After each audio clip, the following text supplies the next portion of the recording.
right to it, and I'm really pleased to introduce Mr. Jonathan Demme and Mr. Neil Young.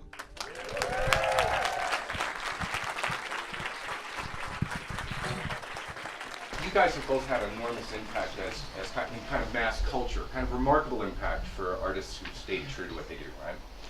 And I think about young filmmakers today. I heard you guys talking about corporations, and they're good for getting it out there. And I feel like in 15 years, you know, that'll be gone, that this vertical model is evaporating. Corporations are taking over everything else, but the one corporation that artists occasionally could invade to have an impact is vanishing, right? So, I mean, how are these guys going to be heard? It's really easy for them to make a statement now. But having that impact and getting somebody to listen, it seems like it's becoming the biggest challenge. I think corporations, you know, they're not dead yet, but they need to be dead. I think, you know, like the horrifying monster, all-promising monster of the internet has to be embraced. To me, like, you know, the best, the most exciting filmmaking I'm seeing anymore, it's on YouTube.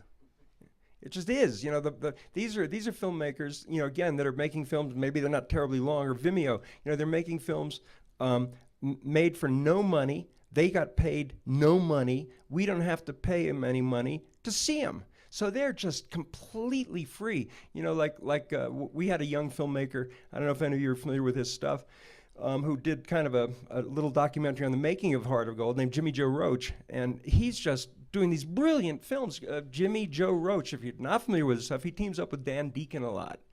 And you know, you look at this work that's coming onto the internet. So I think, and you know, millions of hits. Now that's not tens of millions or hundreds of millions, but somehow or other, the internet is going to be more and more. It's already becoming more of a vehicle, and it's the same thing at this moment in time. You know, like the corporations have to reinvent themselves. They're just dying in a million ways. You know, they're scrambling like crazy. And the same way the political system is like in its death throes. You know, this is a unique moment in time. And I think the internet and film festivals, you know, and you know, libraries. But you make first you make the film. You know, then you've got the internet, you've got hopefully festivals, you've got libraries, you've got emailing them to people, you know, and let me say one other thing, you know, like the most exciting film I've seen specifically in the last 6 months was the live feed by some guy named Tim who films Occupy Wall Street. And about 3 or 4 weeks ago, there was an effort to occupy the property of the Trinity Episcopal Church next to Duarte Square in New York, and a lot of people went over the walls. A lot of people got arrested. We were down there filming. Shane Bissett, my partner, who's here. We did the drum video yesterday together, and I had to go home. I had a family thing going on. I went home and I turned on my computer and I went to the live feed from Occupy Wall Street, and here's this guy for the next 2 hours. He's going uptown. He's with the protesters when they took to the streets and rampaged through the streets, and cops knocking people off of bicycles. He goes into the pizza parlor to take a leak. Comes back online. He goes to another place because he hasn't eaten all day, and like gets an eclair, and it's commentary the whole time, and it's just so thrilling. You can see excerpts of it, and then it pays off. They will arrive at Times Square. They made it up to Times Square, and they did this extraordinary General Assembly where I occupy because I can no longer tolerate the idea that in our country people are illegally removed from their homes by banks that are calculating that they can sell it again, and these places remain. Then someone else is occupying because the Board of Education did like this. So it's like this amazing thing. I'm going to try to find, you know, get a copy of that stream, 2 hours, and release it somewhere, I don't know where, as a movie, because that's filmmaking, you know. Anyway. That's good. That's good. Well, you know, I have a different view on that. I think that those are great. I think the films on YouTube and the shooting on YouTube is, of course, is revolutionary. We've never seen anything like it before, and it's never been so readily available to us. At the same time, the quality is terrible, and that's fine for now, but it's not fine forever. That's fine now because it's new. So it's great to have this content, but the content quality sucks, and it really sucks, and it sucks cubed to the Google power, way out. So movies are not just one shot. Movies are something that you put together with a great deal of thought, occasionally. And, some movies are made spontaneously and don't require any thought. They just require a good vibe and the spirit and the right people, and that works too. But a lot of movies are made by thinking and by planning and by executing and by caring about the details and the nuances, and the technology can be your friend. So movies are made that way, and the internet is not helping that. Not like it perhaps someday will, but not now, because the content quality is so low, and the compressed files are so poor, and you can't get it back. It's gone. And the reason why everybody is able to move around and get it and stream it is because it is bad. And that's what allows it to come through the hole and get to us, is that it's low res. So that's fine, and it's a great thing. It's like the movie radio. It's movie radio. We're being put in a box by the internet. And working in the box is fine. And that's what they even call it, working in the box. In the record industry, they say, "Are you working in the box?" And, "Oh, yeah, I work in the box." Yeah, so I don't work in the box. I don't like the box. That's the new radio. That's not even as good as a transistor radio, but it is the new radio. So music and the art of record making and recording has been greatly compromised by this technology. So it's very difficult to come to grips with what is really happening to the art form, because it's under attack. It's like a desperate situation for the art of recorded sound, and we need to figure out a way to get around it. So that's kind of how I feel, but it's pretty deep. It's pretty deep. You struck a chord. I don't really like it.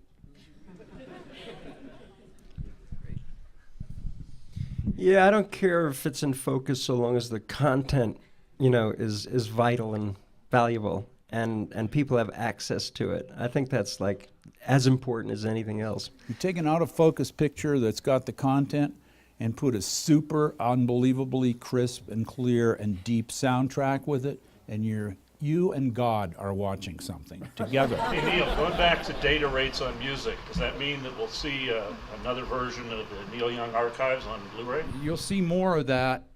You'll see more of it for sure, and it'll be as high res as the Blu-ray was, but it'll be a different thing. That was an incredible set. I was the president of the DVD Association when that was released, and I just want to thank you for it. Oh, thank you. I appreciate that very much. Those two formats, a DVD format and the Blu-ray format, are the only ones that actually support high-res music. And of course, they're struggling at the moment. So, but there is a solution to that, which we're working on. But thank you very much. I appreciate that. You mentioned YouTube and how so many artists are now able to get their films out.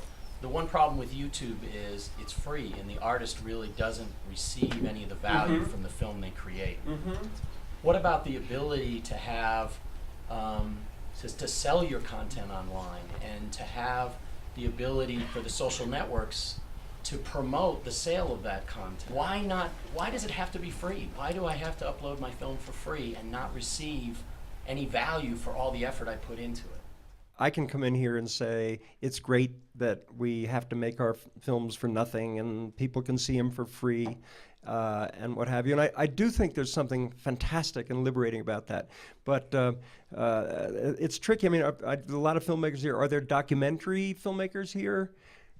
Because it's one kind of thing about, because I'm very into documentaries at the moment, and I think I think many documentary filmmakers feel, as I do, that one of the things that compels us to make documentaries today, whether they're long form or short little bursts, or even if they're moments we observe at where someone is saying something of significance, it's because the media delivers so little good quality information to us that you want to make documentaries because you're so pissed off at the media and the vacuum there. So here's some information. So it's like, Can we expect people, first of all, we pray that people like me, let's go to Occupy again for a second. I think it's very important. I think it's whether we like it or not here in this room today, it's not going to go away. I think it's a very thrilling thing. But so, I hope that people go to the internet and go to YouTube and Vimeo and see if there's stuff on Occupy Wall Street or Occupy San Francisco or Occupy